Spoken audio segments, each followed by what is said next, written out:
Portanto, agora nenhuma condenação há para os que estão em Cristo Jesus, que não anda segundo a carne, mas segundo o Espírito.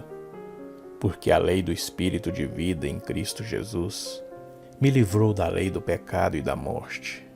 Porquanto, o que era impossível à lei, visto como ela estava doente pela carne, Deus, enviando seu Filho em semelhança da carne do pecado, e pelo pecado condenou o pecado na carne, para que a justiça da lei se cumprisse em nós, que não andássemos segundo a carne, mas segundo o Espírito. Porque os que são da carne inclinam-se para as coisas da carne, mas os que são segundo o Espírito, para as coisas do Espírito.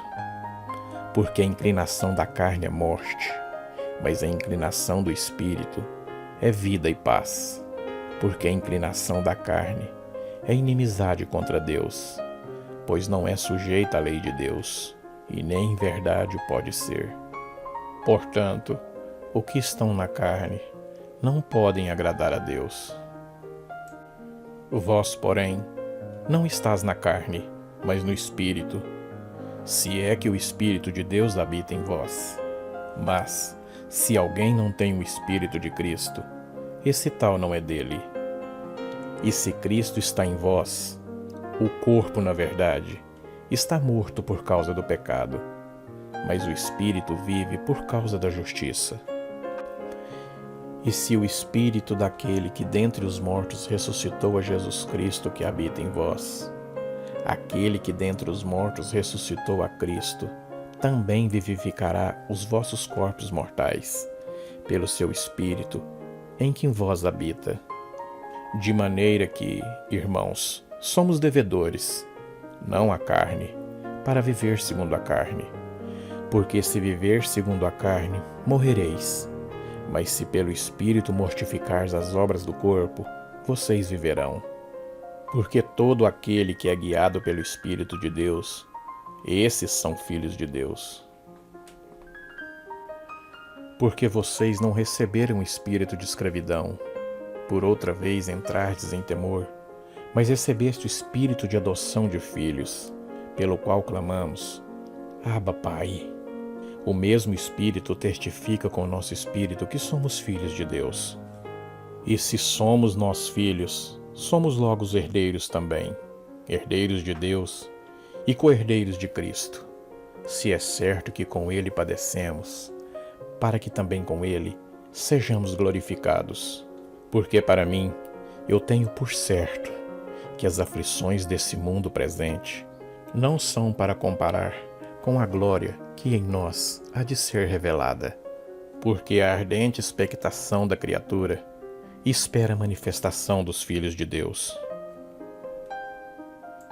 Porque a criação ficou sujeita à vaidade, não por sua vontade, mas por causa daquele que a sujeitou, na esperança de que também a mesma criatura será libertada da servidão da corrupção, para a liberdade da glória dos filhos de Deus. Porque sabemos que toda a criação geme e está juntamente com dores de parto até agora. E não só ela, mas nós mesmos, que temos as primícias do Espírito, também gememos em nós mesmos, esperando a adoção, a saber, a redenção do nosso corpo. Porque em esperança fomos salvos. Ora, a esperança que se vê não é esperança, porque o que alguém vê, como esperará? Mas se esperamos o que não vemos, com paciência o esperamos. E da mesma maneira também, o Espírito ajuda as nossas fraquezas, porque não sabemos o que havemos de pedir como convém, mas o mesmo Espírito intercede por nós, com gemidos inexprimíveis. E aquele que examina os corações, sabe qual é a intenção do Espírito, e ele que, segundo Deus, intercede pelos santos. Sabemos que todas as coisas contribuem juntamente para o bem daqueles que amam a Deus, daqueles que são chamados segundo o seu decreto. Porque o que dantes conheceu, também os predestinou, para ser conforme a imagem de seu Filho, a fim de que ele seja o primogênito entre muitos irmãos. E aos que predestinou, a este também chamou, e aos que chamou, a este também justificou, e aos que ele justificou, a esses também ele glorificou. Que diremos, pois, estas coisas?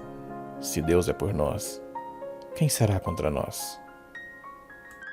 Aquele que nem mesmo a seu próprio filho poupou, antes o entregou por todos nós, como não nos dará também com ele todas as coisas? Quem intentará acusações contra os escolhidos de Deus? É Deus quem os justifica. E quem condena?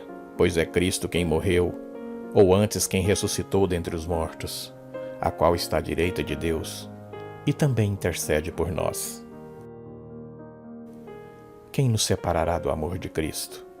A tribulação, a angústia, a perseguição ou a fome, a nudez, o perigo ou a espada? Como está escrito, por amor de ti, eu entrego à morte todos os dias. Fomos reputados como ovelhas para o matadouro, mas em todas essas coisas, somos mais do que vencedores, por aquele que nos amou. Porque eu estou certo de que nem a morte, nem a vida, nem os anjos, nem os principados, e nem as potestades, nem o presente, nem o porvir, nem altura, nem profundidade, nem alguma outra criatura nos poderá separar do amor de Deus, que está em Cristo Jesus, nosso Senhor.